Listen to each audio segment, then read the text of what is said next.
What's going on, my fellow Jedi and Padawans? Welcome back to another Jedi gaming video. Thank you guys so much for coming back to the channel, and if you guys are new, welcome. Happy Monday to everybody. Getting right into it with another season of the Seraph weapon guide for y'all, going over both the PvP, PvE God Rolls for the new glaive from this season that is Solar Judgment of Kelgorath. Now, this is earned like our other seasonal weapons at the helm with that Rasputin bot, or just doing our battleground heist missions, needing 5 of those red borders to be able to craft it. Now, this is our only solar option that isn't from the raid or an exotic, so it's nice to have that burn and options taking this into the game. So starting off right here for PvP, which this thing, in my opinion, glaives don't really hold their own, especially with the meta being sit in the back of the map with a pulse or a scout and don't move. So it's very weird, but I do love getting these defeats off when you get them, just because it makes people mad, I'm sure, since they're not ready for a glaive.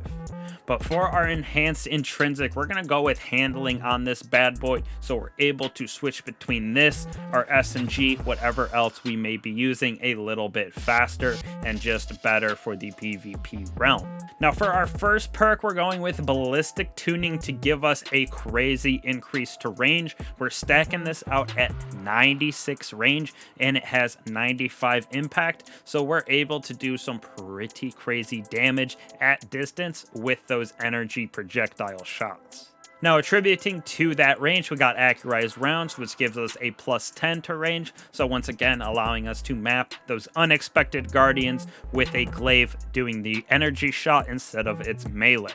Now, this PvP role is very interesting because you have to get a few things working together where it really shines and takes on its full potential. Not that it's good without these last 2 perks procced, but it gets absolutely gnarly when they are. So tilting at windmills, our third column, we have blocking damage with the shield, increases movement speed while we are shielding. So you can use this to block some damage from a guardian at that nice medium range, get that movement speed to get a little bit closer to them, and then when it pairs with our 4th perk, we can either get super close into them and use that melee, or we're using that 95 impact with an energy shot because of our 4th perk. That perk I'm talking about is Unstoppable Force, so when we block the damage from that shield, it increases projectile damage for an improved duration. So because we have that blocking going on with the shield and increasing our movement speed, getting into place, getting a little bit closer, then you just stop blocking,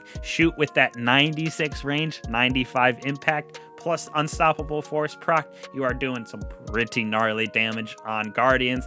Definitely, they're not suspecting it when someone's pushing at them with a glaive to get popped by that energy projectile. So it's a very interesting role, like I said, especially with the meta right now in PvP, being everybody sitting in the back. Nobody's taking super close fights at the moment. So glaives in general, very situational, play an endgame, capture the point, whatever it may be, but a very fun role nonetheless. Now moving on to the PvE realm, like I said before, finally getting a solar glaive that doesn't come from a raid or is an exotic, so we're crafting it out for that solar synergy for sure.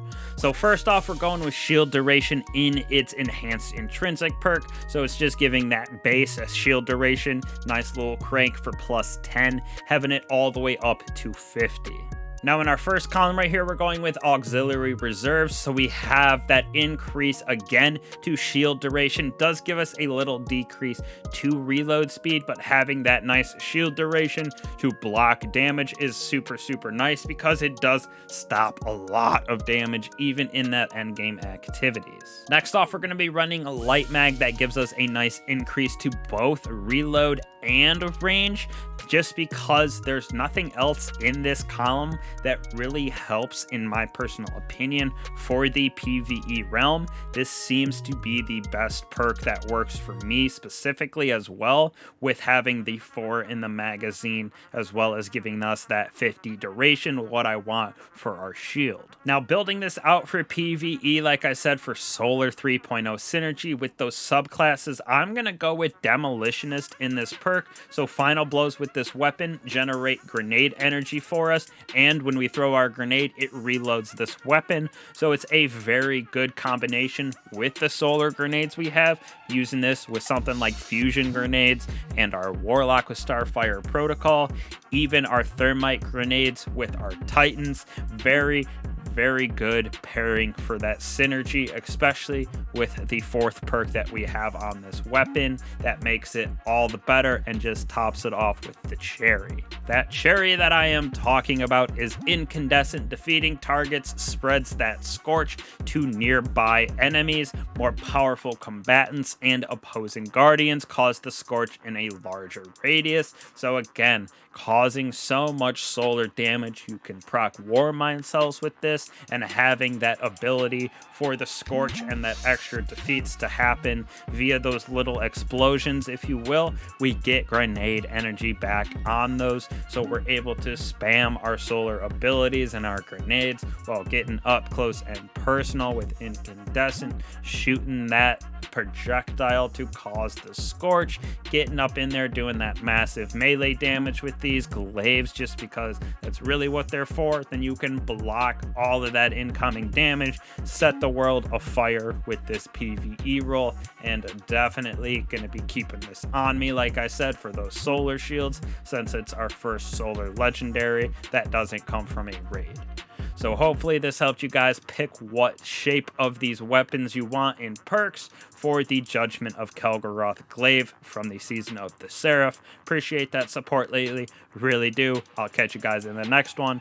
Peace.